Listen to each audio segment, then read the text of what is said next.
Hello everyone, welcome to Yachna Science classes. How are you all? I hope you all are fine. As you know, we are doing chapter number 6 and in the same series today we are going to discuss very important topic, that is transcription. Now what is transcription? Actually it is the process of copying. यहाँ पर किसकी copy होने वाली है? Process of copying of one strand of DNA. Process of copying of one strand of DNA into RNA.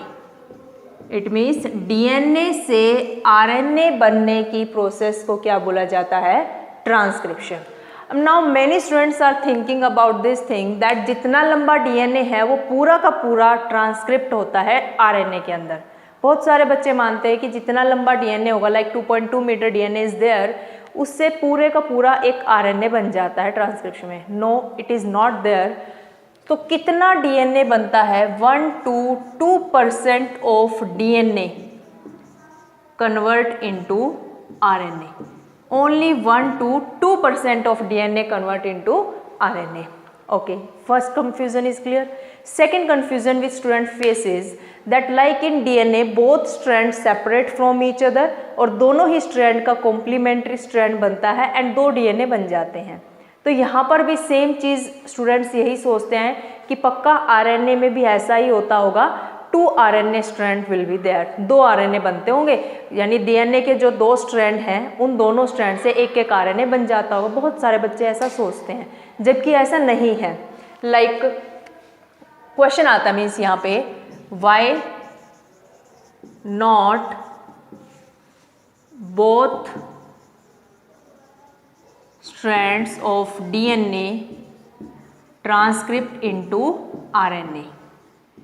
DNA के दोनों strand RNA क्यों नहीं बनाते हैं? देखो, अगर सपोज ये DNA है हमारा, 2 स्ट्रैंड है इसके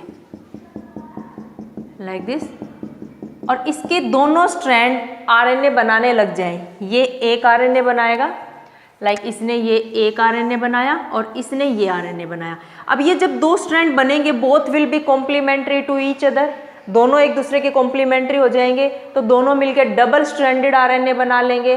और डबल स्ट्रैंडेड अगर RNA बन जाएगा तो वो 2 तरह की प्रोटीन को कोड करने लग जाएगा. तो different type of protein will be formed which due to which complexity will be arises. First reason तो ये हो गया. सेकेंड, ये बाई चांस ये डबल स्ट्रैंड नहीं हो पाता है. डबल स्ट्रैंड अगर ये नहीं होगा तो भी ये किसी दूसरी प्रोटीन के लिए कोड करेगा, ये किसी दूसरी प्रोटीन के लिए कोड करेगा.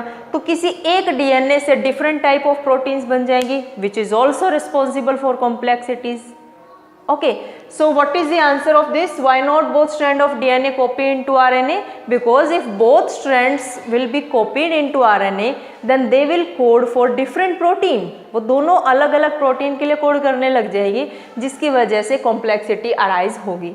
इसीलिए दोनों ही स्ट्रैंड DNA के लिए RNA के लिए कोड नहीं करते. Only 1 strand will be responsible for transcription. Now we will see कौन सा स्ट्रैंड रिस्पॉन्सिबल होगा और क्या होता है, इसको देखते हैं. अब हम सबसे पहले हम बात करेंगे ट्रांसक्रिप्शन यूनिट की, कि कौन कौन वो पार्ट हैं DNA के जो ट्रांसक्रिप्शन करते हैं, RNA बनाते हैं. See, this is the double stranded DNA. ये क्या है? डबल स्ट्रैंडेड DNA है. ठीक है. अब इस डबल स्ट्रैंडेड DNA को यहाँ पर हमने नाम दिया है स्ट्रक्चरल जीन. क्या नाम दिया है? Structural gene. ठीक है. स्ट्रक्चरल जीन है ये. इसमें इस तरह से जो है बेस पेयर्स हैं. जो स्ट्रक्चरल जीन है इसके आगे कुछ सीक्वेंसेस प्रेजेंट है और इसके पीछे भी कुछ सीक्वेंसेस प्रेजेंट है स्ट्रक्चरल जीन के. This is the 3' and this is 5' and this is 5' and it is 3' and. Now see, इसके आगे जो सीक्वेंसेस हैं, इन सीक्वेंसेस का नाम है promoter sequence. Promoter sequence. And जो बैक साइड में सीक्वेंसेस हैं, इन सीक्वेंसेस का नाम है टर्मिनेटर सीक्वेंस. Terminator sequence.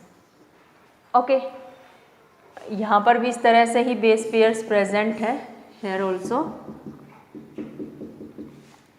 ठीक है, now which will be template strand और which will not be template strand. देखो अब कौन सा टेम्पलेट स्ट्रैंड होगा और कौन सा नहीं होगा।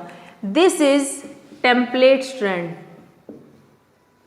This is non template strand, this is also known as sense strand, this is also known as anti sense strand, और in some book it is written non sense strand. Okay, now see one thing कि ये कैसे decide होगा कि कौन सा strand template का काम करेगा, कौन सा स्ट्रैंड टेम्पलेट का काम करेगा। रिमेंबर दिस थिंग, बहुत इंपॉर्टेंट है। टेम्पलेट स्ट्रैंड वो होगा जिसके 5 एंड पे, सॉरी जिसके 3 एंड पे प्रोमोटर प्रेजेंट होगा। टेम्पलेट स्ट्रैंड वो एंड होगा जिसके 3 एंड पे प्रोमोटर सीक्वेंसेस प्रेजेंट होंगी, वो टेम्पलेट एंड होगा। ठीक है, लेकिन बुक्स में जो बात की जाती है, एनसीईआरटी में जो बात की गई है, या मैं अभी जो बात करने वाली हूँ, वो मैं नॉन टेम्पलेट को ध्यान में रखते हुए with respect to non template में तुम्हें क्या बताऊंगी कि promoter is present at 5 end of, promoter is present at 5 end of strand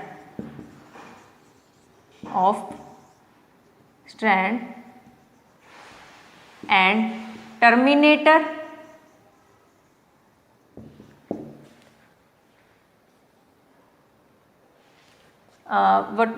strand की जगह तुम लिखो 5 end of structural gene, 5 end of structural gene, and terminator is present at 3 end of structural gene, 3 end of structural gene.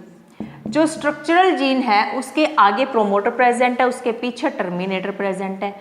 अब जो promoter होगा वो कहाँ present होगा? स्ट्रक्चरल जीन के 5 एंड पर तो प्रेजेंट होगा प्रोमोटर, और स्ट्रक्चरल जीन के 3 एंड पर प्रेजेंट होगा टर्मिनेटर। ठीक है, अब ये क्या कहता है कि भाई देखो ये स्ट्रैंड जो है टेम्पलेट का काम कर रहा है, इसको नाम भी बड़ा अच्छा मिल रहा है, sense strand, template strand, template का काम भी कर रहा है। अब इसको भी तो कुछ थोड़ी बहुत इज्जत तो इसको भी देनी चाहिए ना, थोड़ी रिस्पेक्ट करनी चाहिए। इसकी क्या रिस्पेक्ट है? इसकी ये रिस्पेक्ट है भी चलो ठीक है तो टेम्पलेट का काम कर रहा है, कम से कम नेमिंग ही मेरे नाम पे कर दो। मैं टेम्पलेट का काम नहीं कर रहा तो नाम ही मेरे नाम पे रख दो। तो ये क्या नाम रखवाता है? ये बोलता है कि जब तुम प्रोमोटर टर्मिनेटर की बात करोगे तो तुम ये बोलना कि जो प्रोमोटर प्रेजेंट है वो 5 एंड पे है, टर्मिनेटर प्रेजेंट है वो 3 एंड पे है। तो इसको थोड़ी सी रिस्पेक्ट देने के लिए हम इस तरह की बातें करते हैं। इसको और थोड़ी रिस्पेक्ट दी जाती है, क्या? इसको कोडिंग स्ट्रैंड बोला जाता है, जबकि ये कोई कोड नहीं कर, किसी चीज़ के लिए कोड नहीं कर रहा है, और इसको बोला जाता है non coding strand. This is weird thing but you have to remember, याद रखनी है। पता नहीं साइंटिस्ट ने ऐसा क्यों किया, ये कोड नहीं कर रहा है फिर भी इसका नाम कोडिंग रखा, ये कोड कर रहा है तो इसका नाम नॉन कोडिंग रखा।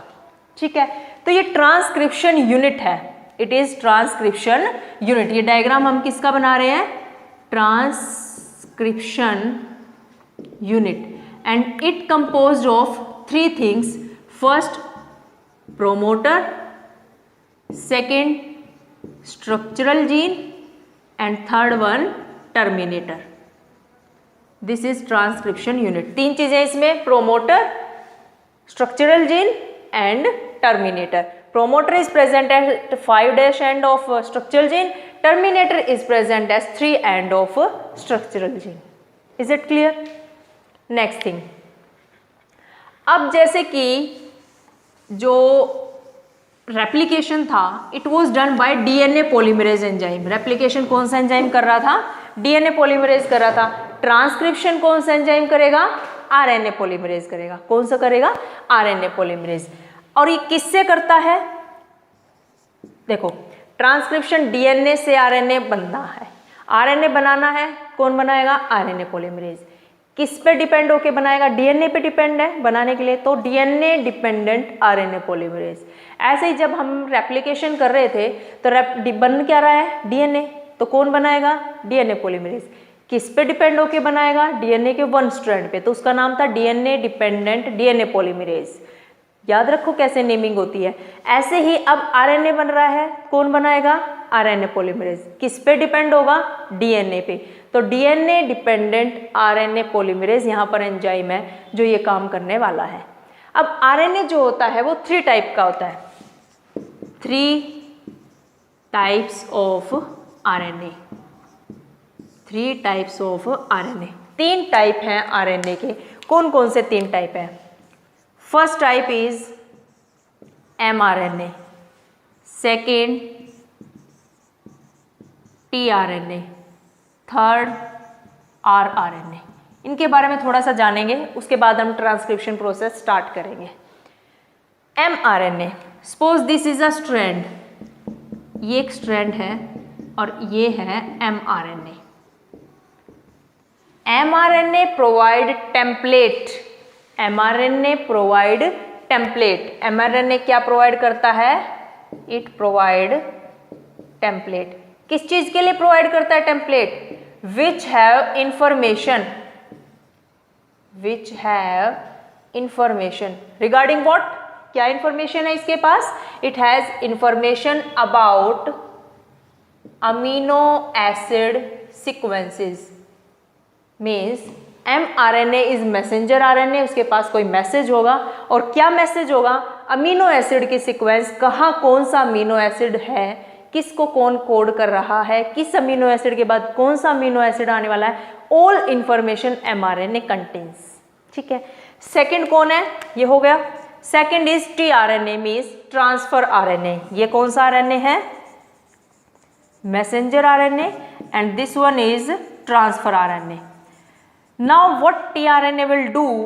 It will read code। ये इन कोड को रीड करेगा कि ये 3 कोड किस प्रोटीन के लिए हैं, ये 3 कोड किसके लिए हैं, ये ट्रिपलेट किसके लिए है, ये ट्रिपलेट किसके लिए है। It will read code and collect amino acid, collect or bring amino acid, you can write here, bring amino acid, deliver them at mRNA। ये मैं इधर लिख देती हूँ, deliver them at mRNA। देखो क्या कर रहा है ट्रांसफर आरएनए। सबसे पहले ट्रांसफर आरएनए यहाँ आएगा, ठीक है। ये क्या करेगा? इन कोड्स को रीड करेगा। अच्छा, ये फर्स्ट कोड एलेनिन के लिए कोड कर रहा है, तो साइटोप्लाज्म से भाग के एलेनिन को लेके आएगा और यहाँ पर डिलीवर कर देगा। ठीक है। फिर देखेगा, अच्छा ये तीनों कोडोन तो ग्लाइसिन के लिए कोड कर रहे हैं, तो साइटोप्लाज्म में जाएगा, ग्लाइसिन लेके आएगा, यहाँ पर डिलीवर कर देगा। ये काम है किसका? ट्रांसफर आरएनए का, कि कोडोन को रीड करना और अमीनो एसिड को डिलीवर करना। Clear. Third one is RR. अच्छा, ट्रांसफर आरएनए का जो स्ट्रक्चर होता है वो इस तरह का स्ट्रक्चर होता है, करेंगे हम थोड़ा बहुत इसको बाद में, लाइक दिस। ये अपने आप में ही फोल्ड हो रखा है, अपने आप में ही फोल्ड हो रखा है ये transfer RNA. Then rRNA, it is ribosomal RNA. इसकी फुल फॉर्म क्या बनती है? Ribosomal RNA. Now what it will do? देखो, हमें सबको पता है कि जो राइबोसोम्स होते हैं वो एक बर्गर की तरह होते हैं, है ना। एक यहाँ पर आ जाएगा ये बर्गर, और एक बर्गर आ जाएगा यहाँ पर। मैसेंजर आरएनए के ऊपर नीचे एक एक बर्गर आ गया है। ठीक है। ये कौन है? राइबोसोम्स है। राइबोसोम्स ये किसके बने होते हैं?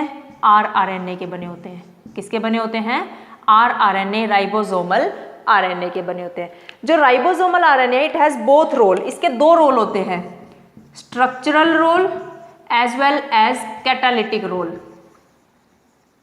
स्ट्रक्चरल रोल तो ये राइबोसोम का स्ट्रक्चर बनाने का काम कर रहा है। कैटालिटिक रोल ये एक एंजाइम का काम कर रहा है। किस तरह का एंजाइम? अब जो अमीनो एसिड ट्रांसफर आरएनए ने ला के इस पे छोड़ दिए थे mRNA पर, अब उनमें ये क्या बनाने का काम करता है? पेप्टाइड बॉन्ड बनाने का काम करता है। देखो क्या हुआ था, ट्रांसफर आरएनए एक अमीनो एसिड ले आता है, यहाँ पर डिलीवर कर देता है, फिर दूसरा अमीनो एसिड डिलीवर कर देता है, फिर तीसरा अमीनो एसिड डिलीवर करता है, फिर चौथा, फिर पांचवा, इस तरह से अमीनो एसिड लाता रहता है tRNA और डिलीवर करता रहता है। ठीक है। और अब rRNA क्या करेगा? ये इनके बीच में इस तरह से पेप्टाइड बॉन्ड बनाने का काम करेगा। कौन? rRNA।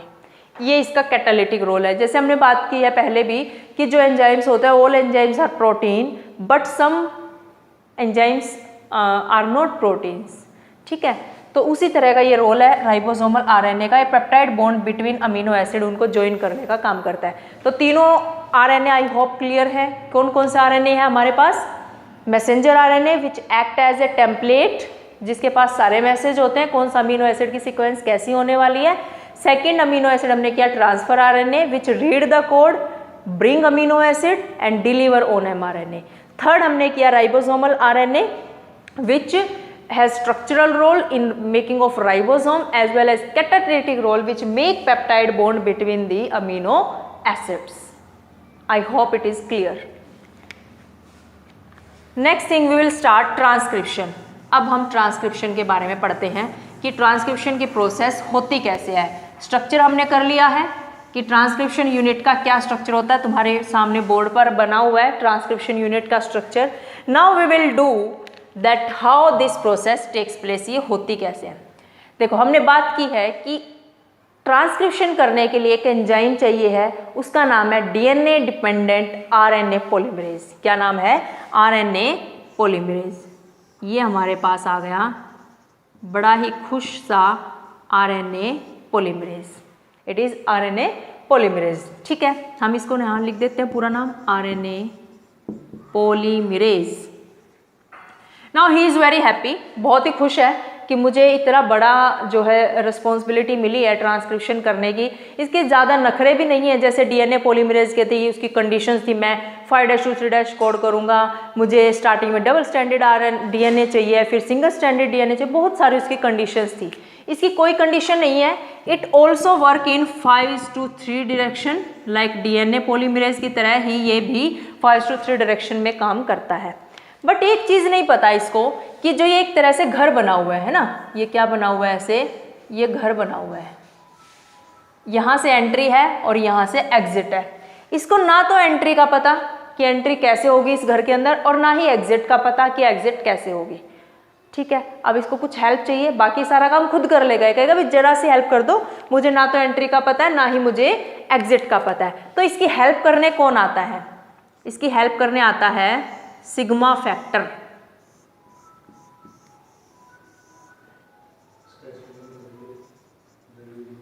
ये कौन है? Sigma factor. इसको बोलते हैं, सिग्मा इस तरह से बनता है, मैंने थोड़ा डिजाइनर बना दिया। It is the sigma factor which is also known as initiation factor. Initiation factor जो इनिशिएट करता है ट्रांसक्रिप्शन को, जो इनिशिएट करवाने में हेल्प करता है वो है इनिशिएशन फैक्टर, जहाँ यहाँ पे कौन है और वो सिग्मा फैक्टर।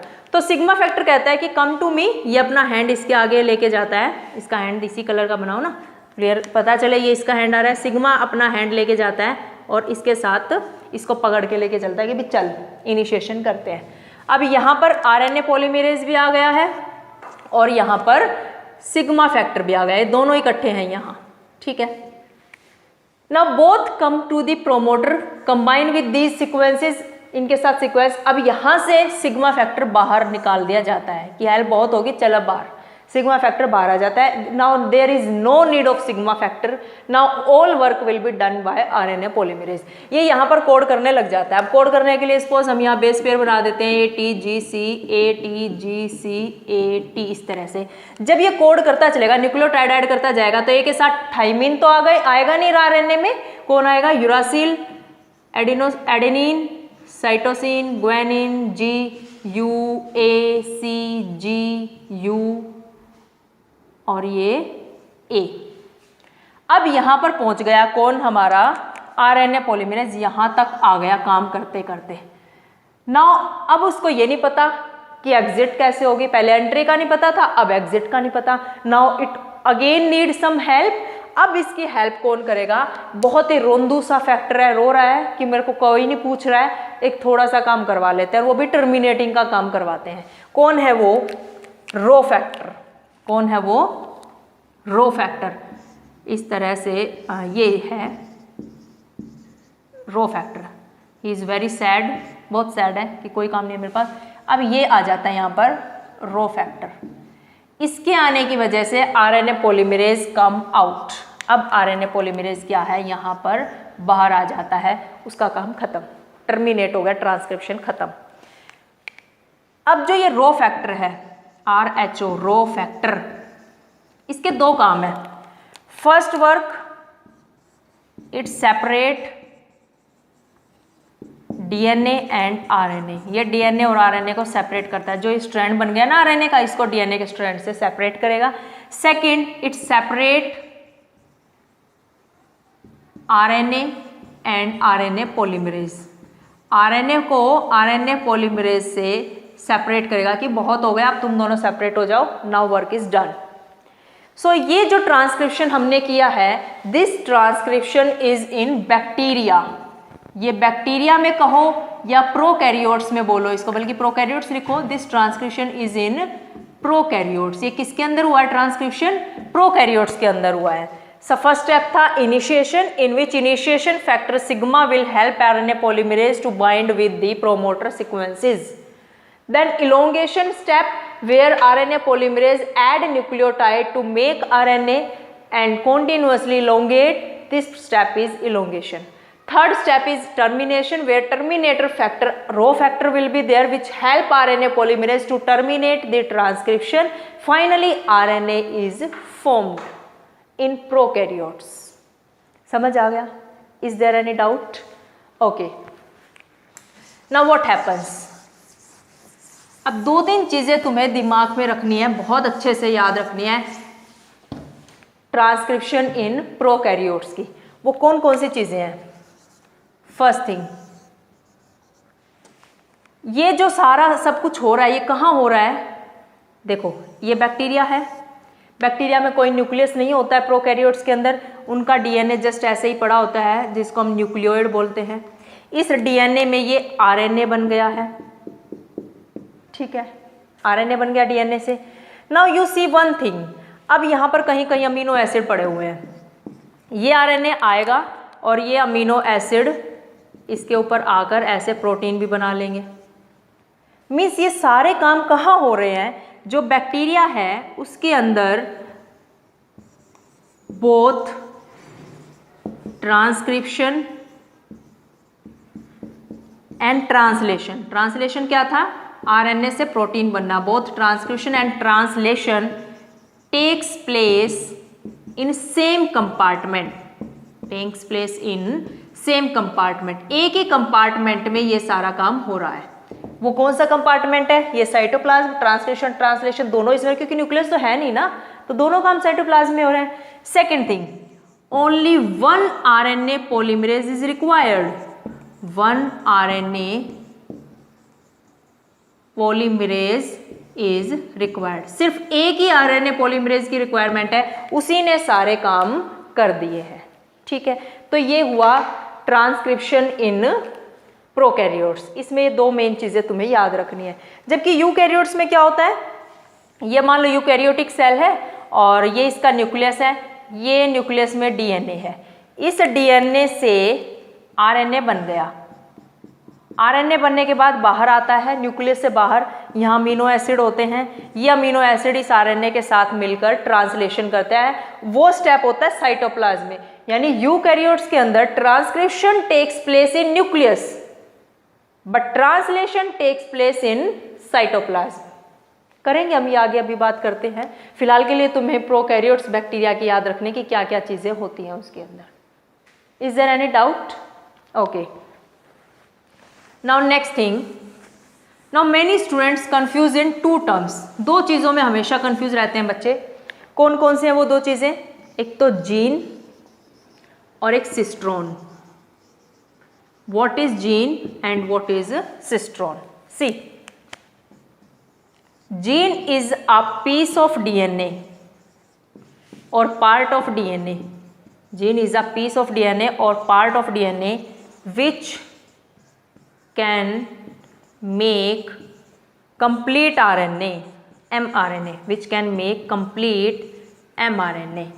जीन DNA का वो पार्ट है जो कंप्लीट mRNA बनाने की कैपेबिलिटी रखता है, वो जीन है। नाउ सिस्ट्रॉन, ये जीन का पीस है। इट इज अ पीस और part of gene which can make protein, जो प्रोटीन बनाता है। देखो ये हमने एक पूरी स्ट्रक्चरल जीन बनाई थी, ये पूरी स्ट्रक्चरल जीन है। ये जो जीन है इसका कुछ पार्ट जो प्रोटीन बनाता है, सपोज ये पार्ट तो प्रोटीन बनाता है बाकी नहीं बनाता है, तो ये पार्ट कौन हो जाएगा? सिस्ट्रोन हो जाएगा। देखो मैं तुम्हें समझाती हूँ। ये डीएनए का स्ट्रैंड है, दिस इज डीएनए स्ट्रैंड। इससे एमआरएनए बन गया, ये एमआरएनए स्ट्रैंड है, ये बन गया एमआरएनए। ठीक है, अब एमआरएनए में इस पार्ट से एक प्रोटीन बन रही है, इस पार्ट से एक प्रोटीन बन रही है, इस पार्ट से एक प्रोटीन बन रही है। सी सपोज एक प्रोटीन बन गई ये इस पार्ट से, इस पार्ट से प्रोटीन बन गई ये, इससे बनी है ये। ठीक है, तो इस एमआरएनए के एक पार्ट से एक प्रोटीन बनी, एक से एक प्रोटीन नंबर 2 बनी, फिर प्रोटीन नंबर 3 बनी। ठीक है, तो ये जो पार्ट है डीएनए का, इस पार्ट को हम क्या बोलेंगे? सिस्ट्रोन। क्या बोलेंगे? सिस्ट्रोन। सिस्ट्रोन क्यों बोला है? सिस्ट्रोन क्या है? It is a piece of gene which can make protein. जो प्रोटीन बना सकता है उसको क्या बोलते हैं? सिस्ट्रोन बोलते हैं। ऐसा होता है बैक्टीरिया के अंदर। बैक्टीरिया में क्या होता है कि एक एमआरएनए से कई प्रोटीन बन जाती है। Many different type of protein can be made from one mRNA, that is in bacteria और प्रोकैरियोट। जबकि यूकैरियोट्स में क्या होता है? Only one protein is form from one mRNA. एक एमआरएनए से एक ही प्रोटीन बनती है, ये यूकैरियोट्स में होता है। देखो इस चीज को मैं लिख देती हूँ जो मैं तुम्हें बता रही हूँ।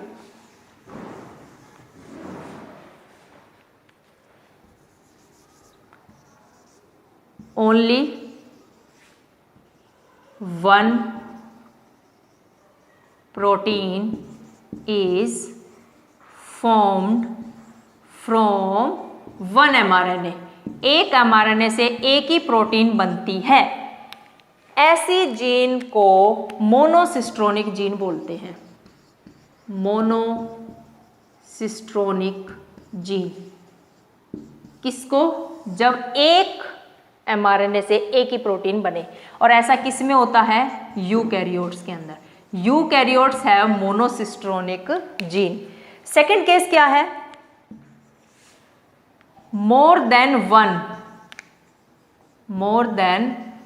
One proteins are formed from one mRNA. एक एमआरएनए से एक से ज्यादा अगर प्रोटीन बन रही हो तो इस सिचुएशन का नाम हो जाता है पॉलीसिस्ट्रोनिक जीन।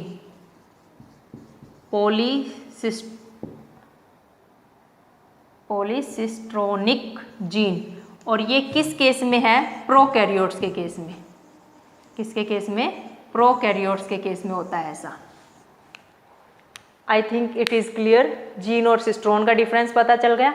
मोनोसिस्ट्रोनिक जीन क्या होती है, पॉलीसिस्ट्रोनिक जीन क्या होती है। Okay, next thing. अब ये सब बातें तो हुई ट्रांसक्रिप्शन इन प्रोकैरियोट्स की।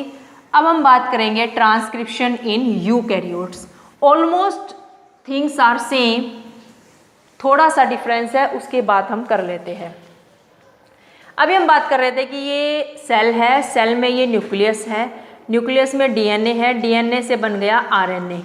अब आरएनए को बाहर आना है, लेकिन जैसे हम जब घर से निकलते हैं अपने, तो हम पूरी तरह से रेडी होके निकलते हैं, एक प्रॉपर वे में तैयार होके निकलते हैं। ऐसे ही अब आरएनए भी जब अपने घर से निकलेगा तो रेडी होके निकलेगा ना। अब इसकी भद्दी सी शक्ल है, अच्छी शक्ल नहीं है, इसका नाम है अभी एचएनआरएनए। ठीक है, अब ये रेडी होएगा, बहुत अच्छे से प्रिपेयर होगा, इसे घर से निकल रहा है, और तब ये क्या बनेगा? एमआरएनए बनेगा। अब उस रेडी होने की प्रोसेस को हम देखते हैं क्या होता है। देखो यूकैरियोट्स के अंदर, अब हम किसकी बात कर रहे हैं? यहां हम लिख देते हैं यूकैरियोट्स। यूकैरियोट्स के ट्रांसक्रिप्शन में दो कॉम्प्लेक्सिटी है, to complexities.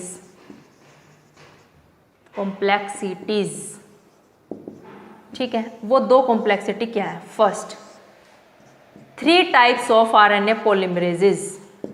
3 types of RNA polymerases. Prokaryotes में ओनली 1 RNA पॉलीमरेज देयर, वही mRNA बना रहा था, वही tRNA बना रहा था, वही rRNA बना रहा था। बट हम यूकैरियोट्स हम बहुत एडवांस है, कुछ तो एक्स्ट्रा होगा ना, बहुत एनर्जी हमारे पास, हम ज़्यादा लोगों को हायर कर सकते हैं। तो हमारी बॉडी ने 3 तरह के RNA पॉलीमरेजेस को हायर कर रखा है। उनका नाम याद रखना ज़्यादा मुश्किल नहीं है, टेंशन नहीं लेना। क्या नाम है? RNA polymerase 1, RNA polymerase 2 and RNA polymerase 3। ठीक है, अब ये कौन कौन से RNA बनाते हैं? ये कौन सा RNA बनाएगा, ये कौन सा RNA बनाएगा और ये कौन सा बनाएगा? HMT की घड़ियाँ सुनिए ना, हम HMT की घड़ी नहीं बना रहे हैं, हम RMT की घड़ी बना रहे हैं, RMT। ठीक है, R means rRNA, ribosomal RNA, M means messenger RNA and T means transfer RNA। Clear? अब जो ये RNA है, rRNA, ये भी अब फर्दर 3 टाइप्स का है। कौन कौन सा? देखो, 28S RNA, 18S RNA and 5.8S RNA। हम यूकैरियोट्स की बात कर रहे हैं, प्रोकैरियोट में नंबर कुछ और होता है। तो याद करना ये भी इजी है, लास्ट में 8 आना है, आगे की नंबर तुम्हें याद रखनी है। तो 28S, 18S, 5.8S। S क्या है? It is Svedberg unit. S is Svedberg unit, जिसमें क्या होता है कि हम सेल ऑर्गेनेली को मान लो पहले सेंट्रीफ्यूगेशन करते हैं, बहुत हाई स्पीड पे रोटेट करते हैं और फिर वो सेडिमेंट हो जाते हैं, मीन्स कुछ सेटल डाउन हो जाते हैं, कुछ ऊपर रहती है। तो उनकी उस तरह की डेंसिटी के बेस पे हमने ये यूनिट दे रखी है, स्वेडबर्ग यूनिट। तो जो ये RNA पॉलीमरेज 1 है, ये rRNA बनाता है। Now RNA polymerase 2 make mRNA। mRNA का एक प्रीकर्सर होता है, यानी mRNA बनने से पहले hnRNA बनता है। hnRNA क्या है? Heterogeneous RNA। इसकी फुल फॉर्म क्या है? Heterogeneous RNA। जो RNA पॉलीमरेज 3 है, ट्रांसफर RNA बनाता है और क्या बनाता है? snRNA बनाता है, स्मॉल न्यूक्लियर RNA, और 5S RNA बनाता है। These all things which I wrote on board just now are very important for your NEET exam। यहाँ से बहुत इंपॉर्टेंट क्वेश्चन बनते हैं NEET एग्जाम के लिए, तो you have to remember it properly. Clear? तो एक कॉम्प्लेक्सिटी तो हमने सॉल्व कर ली कि RNA पॉलीमरेज 3 तरह का होता है। सेकेंड कॉम्प्लेक्सिटी की बात करेंगे, उससे पहले हम थोड़ी सी बात और करते हैं कि जो ट्रांसक्रिप्शन यूकैरियोट में होता है, वहाँ पर जो ये RNA पॉलीमरेज आता है, इसको ना तो किसी सिग्मा फैक्टर की नीड है, ना किसी रो फैक्टर की नीड है। हालांकि ये कुछ इनिशिएशन फैक्टर लेता है, बट उनका जिक्र एनसीईआरटी में नहीं है, तो हम उसे पढ़ेंगे नहीं। तो RNA पॉलीमरेज डायरेक्ट यहाँ पर जाके बाइंड हो जाता है, कोड करता है, टर्मिनेटर पे पहुँचता है, किसी रो फैक्टर की नीड नहीं है, बाहर आ जाता है। बस ये ट्रांसक्रिप्शन यूकैरियोट का था। एक चीज़ और बची, वो क्या है? देखो,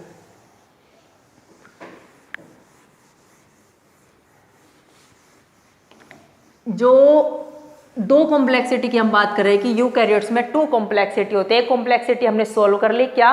कि 3 टाइप ऑफ RNA पॉलीमरेज होता है।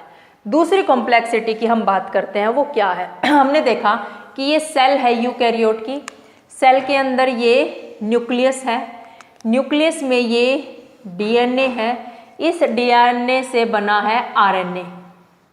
अब ये RNA न्यूक्लियस से बाहर आएगा इस तरह से।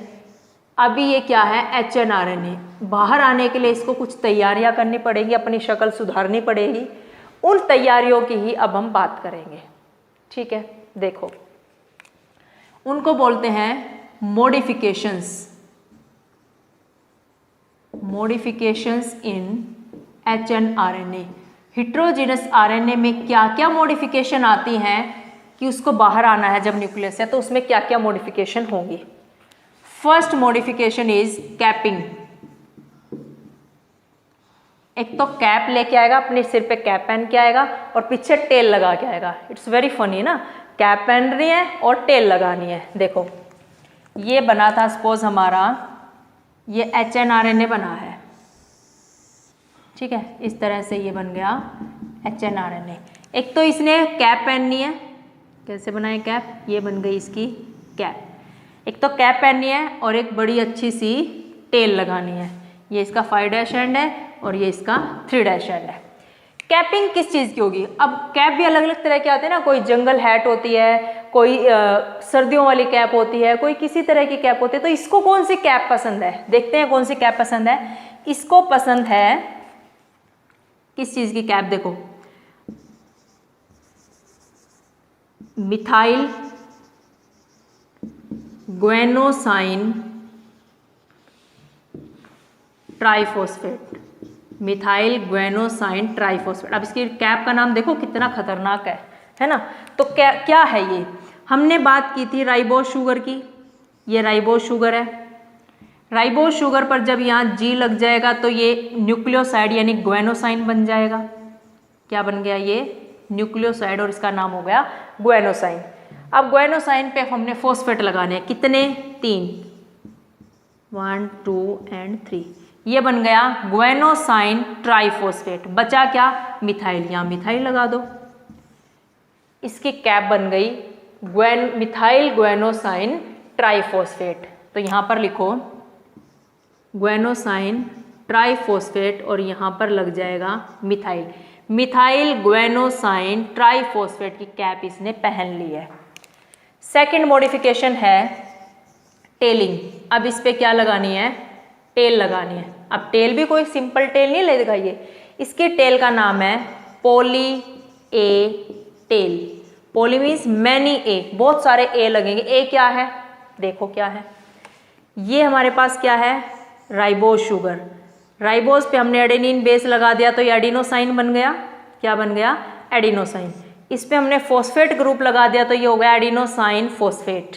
और इसी की तो कैप लगनी है जिसको एडिनाइलेट भी बोला जाता है। एडिनाइलेट या एडिनाइलिक एसिड, एडिनाइलेट या एडिनाइलिक एसिड। कोई 1 2 3 ऐसे 3 4 5 में इसको संतुष्टि नहीं है, सेटिस्फेक्शन नहीं है। ये 200 से 300 के अराउंड एडिनाइलिक एसिड अपनी टेल में लगवाता है। देखो एक ये लग गया, एक ये है। इस तरह से इसकी टेल बन जाती है पॉली ए टेल। क्या बन गई? Poly A tell. कैप लगा ली, टेल लगा ली। एक चीज, एक मॉडिफिकेशन और बची, थर्ड। उस मॉडिफिकेशन का नाम है स्प्लिसिंग। स्प्लाइसिंग मीन्स कटिंग वटिंग होने वाली है अब कुछ। अब वो कटिंग क्या होगी? जो ये mRNA बना है इसका कुछ रीजन तो होता है जो ट्रांसलेट करता है और कुछ रीजन ट्रांसलेट नहीं करता है। ठीक है, जो मैंने ग्रीन में बनाया है इसका नाम है एक्सोन और जो ब्लैक में रह गया है इसका नाम है intron. Exon is functional which will translate, जो ट्रांसलेशन करेगा प्रोटीन बनाएगा। इंट्रोन इज नॉन फंक्शनल, जो ट्रांसलेट नहीं करेगा प्रोटीन नहीं बनाएगा। तो जिसने काम ही नहीं करना उसको क्यों रखना बीच में? बेवजह लेंथ बढ़ा रहा है ये, तो हम इसको कट करके फेंक देंगे, स्प्लिसिंग कर देंगे। तो वो स्प्लिसिंग कैसे होगी? सी, हमारे पास था ये mRNA और इसमें एक्सोन इंट्रोन ये बने हुए हैं। तो क्या होता है, जो ये इंट्रोन है इस तरह से हैं, these introns are like this, sorry exon are like this, और इनके बीच से ऐसे ये इंट्रोन का बबल बन जाता है। धीरे धीरे ऐसे बबल बनने लग जाता है और ये हमारे पास एक्सोन है। ठीक है, जैसे ये इंट्रोन का बबल बनेगा एक SNRNA आता है जिसकी बात हमने अभी थोड़ी देर पहले की है।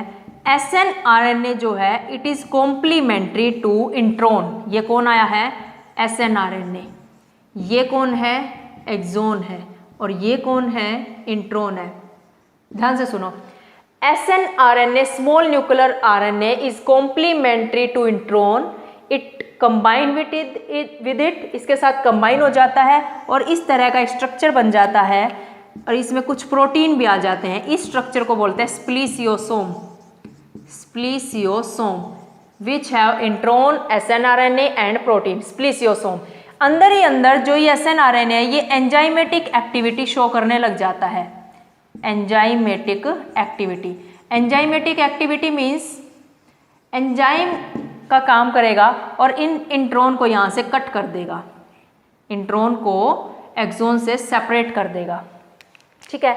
और लास्ट में फाइनल प्रोडक्ट हमें क्या मिलने वाला है, एक लंबा सा mRNA मिल गया, सारे एक्सोन ज्वाइन कर गए और एक्सोन ज्वाइन करके ये हमारे पास आ गया mRNA, जिसकी आगे तो लगी हुई है एक कैप और पीछे लगी हुई है एक tell.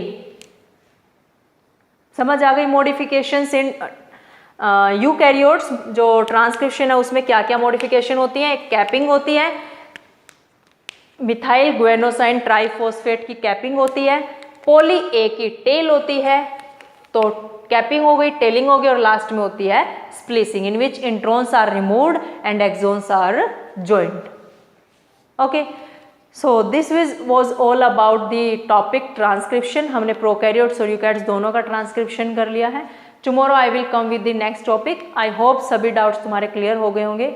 Further, if you have any doubt, then leave it in comment section and please like, share and subscribe my channel also. Thank you everybody.